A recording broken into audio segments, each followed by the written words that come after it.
Sermon 108 de saint Augustin, récompense et mérite. Luc chapitre 12, versets 35 à 36. Jésus-Christ notre Seigneur est venu parmi les hommes. Il les a quittés ensuite pour revenir vers eux. Déjà, il était ici quand il y est venu, et en s'en allant, il ne nous a pas quittés, puisqu'avant de revenir vers nous, il nous a dit « Voici, je suis avec vous jusqu'à la consommation du monde ». Matthieu 28, 20. C'est donc en qualité de serviteur tel qu'il s'est fait pour nous qu'il est né dans le temps, qu'il a été mis à mort, qu'il est ressuscité, qu'il ne meurt plus, et que la mort n'aura plus d'empire sur lui. Romains 6, 9. Et c'est comme Dieu, comme étant égal à son Père qu'il était dans ce monde, que le monde a été fait par lui, et que le monde ne l'a point connu. Jean 1, 10. Or, à propos de ce dernier avènement, vous venez d'entendre comment il nous avertit dans l'Évangile d'être sur nos gardes, de nous tenir toujours prêts, disposés à nos derniers moments, afin qu'à ces derniers moments redoutables au point de vue de ce siècle succède un repos sans fin.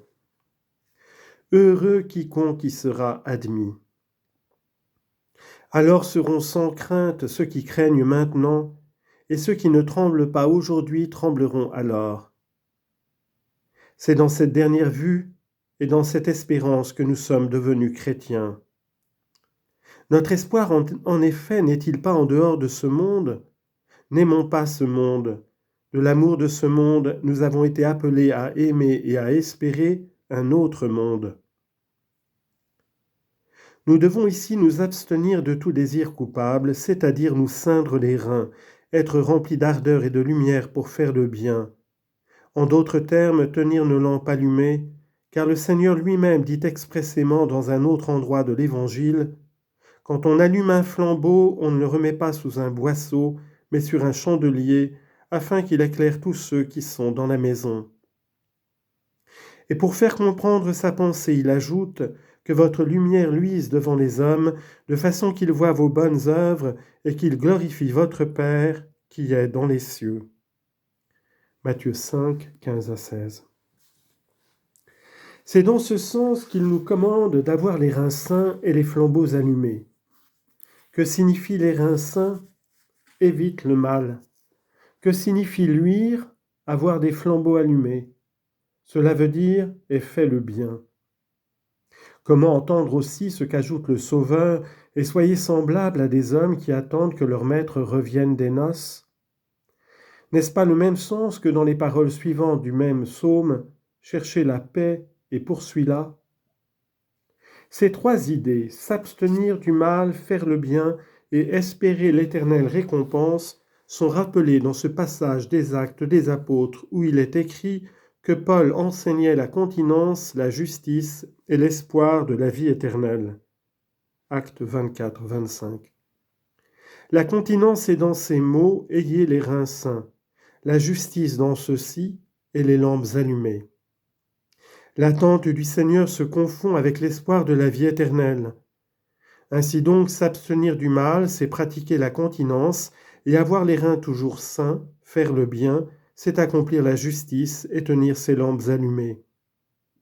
Chercher la paix et la poursuivre, c'est attendre le monde à venir, c'est être semblable aux hommes qui attendent que leur maître revienne des noces.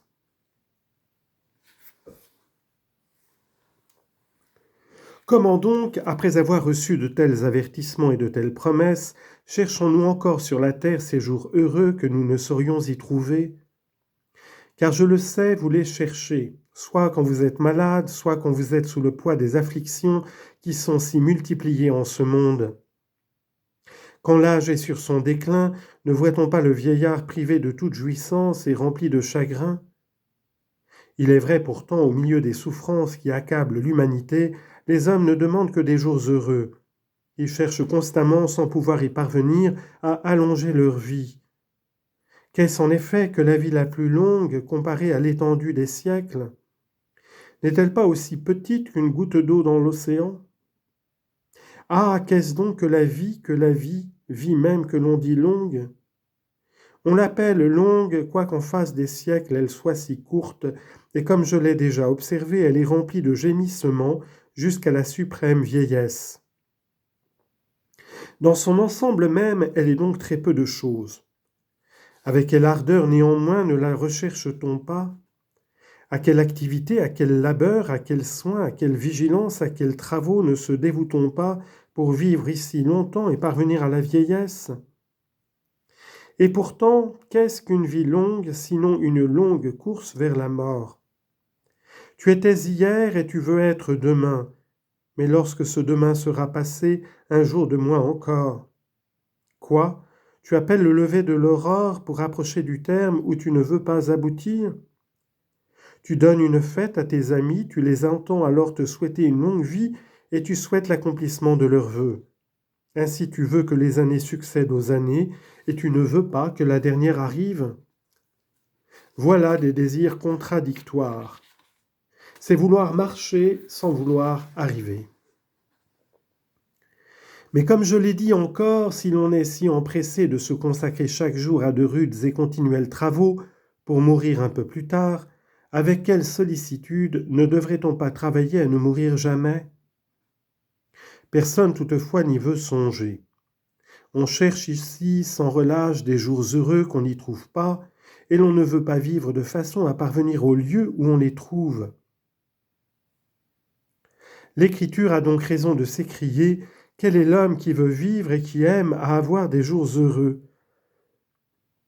Elle sait, en adressant cette question, ce qui y sera répondu. Elle sait que tous les hommes cherchent à vivre et à vivre heureux.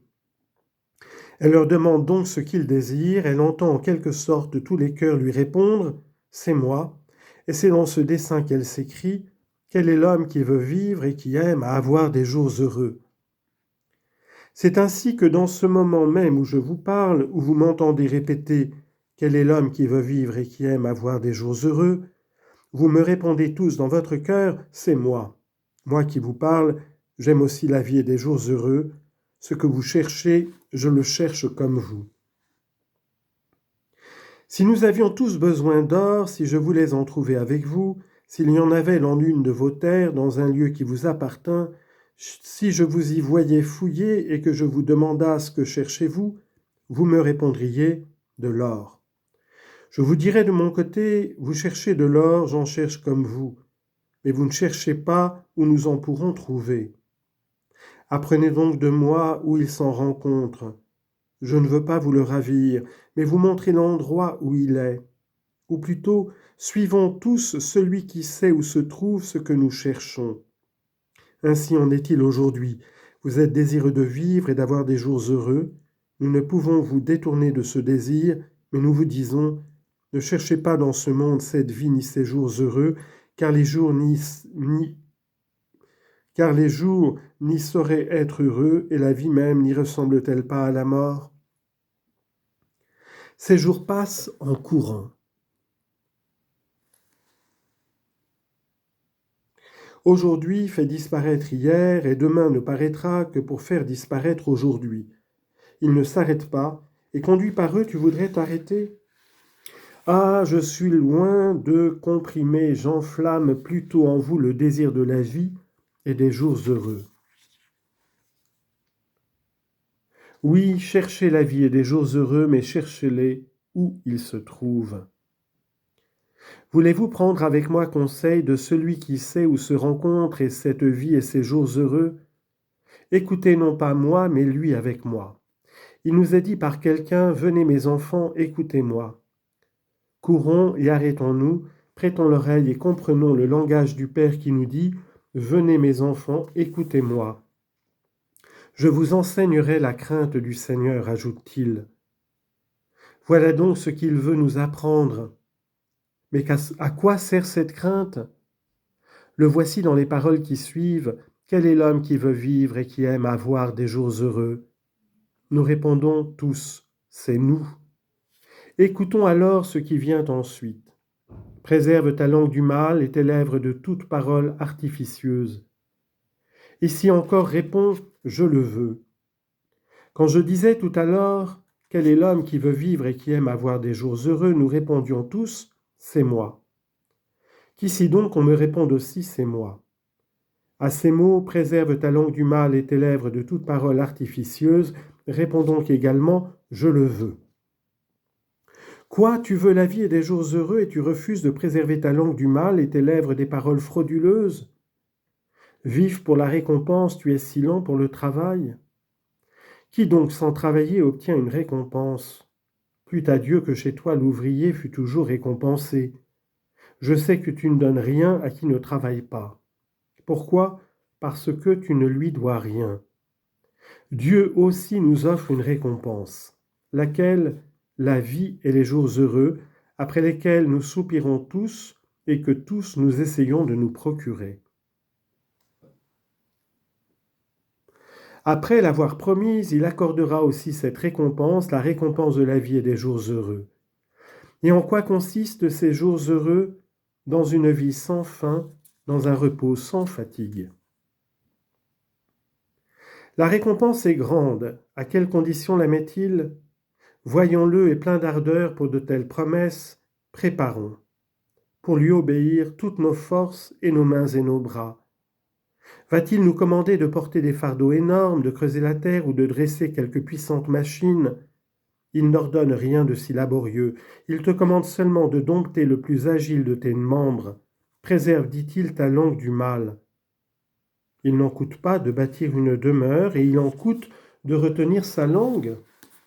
Préserve ta langue du mal, évite le mensonge, évite les accusations, évite les calomnies, évite les faux témoignages, évite les blasphèmes. Préserve ta langue du mal. Considère comment tu te fâches quand on parle mal de toi. Eh bien, comme tu te fâches contre qui parle mal de toi, fâche-toi contre toi-même quand tu parles mal d'autrui. Préserve tes lèvres de toute parole artificieuse. Exprime simplement ce que tu as dans le cœur et qu'il n'y ait pas dans l'esprit autre chose que ce qui est sur la langue.